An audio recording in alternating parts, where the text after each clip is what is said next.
के मूर्तियों को, पत्थर के मूर्तियों को घर में सजा रहे हैं। माता पिता गुरु अब क्यों नहीं पूजा रहे हैं। माता पिता गुरु अब क्यों नहीं पूजा रहे हैं।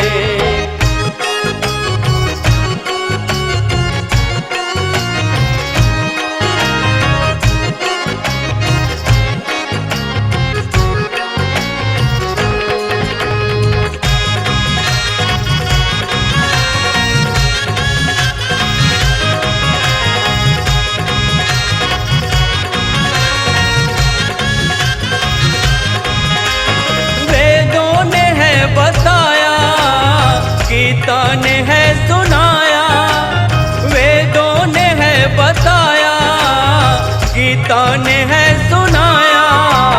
हम फिर भी रास्तों से, हम फिर भी रास्तों से क्यों दूर जा रहे हैं।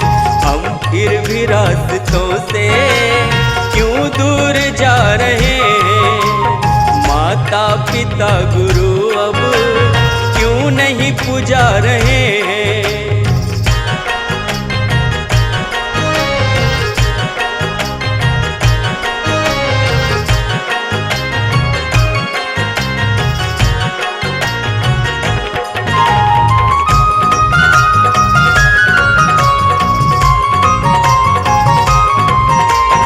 माता पिता है जीवित पानी नहीं पिलाते।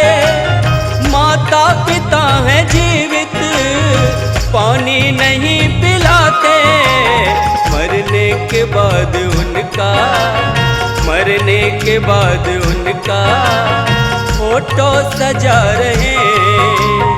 मरने के बाद उनका फोटो सजा रहे हैं। माता पिता गुरु अब नहीं पूजा रहे हैं।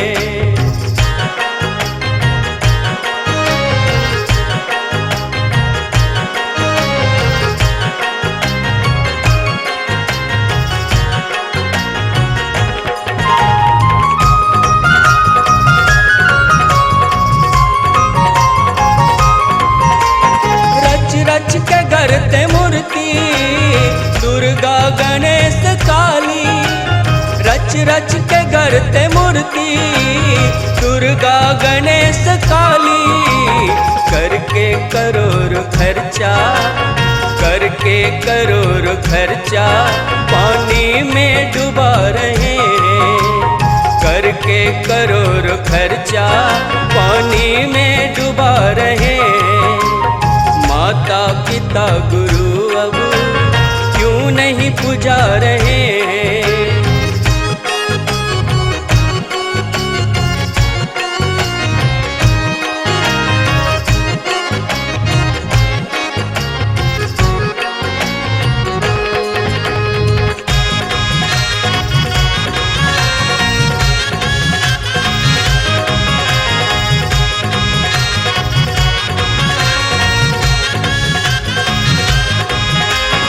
बेजान मूर्तियों की आदर से करते सेवा।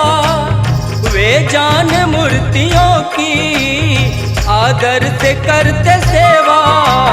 इंसान जो है निर्धन, इंसान जो है निर्धन उसको भगा रहे हैं। इंसान जो है निर्धन उसको भगा रहे हैं।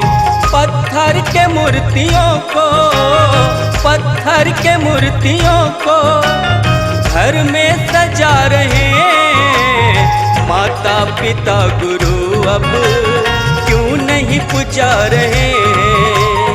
माता पिता गुरु अब क्यों नहीं पूजा रहे हैं। माता पिता गुरु अब क्यों नहीं पूजा रहे हैं।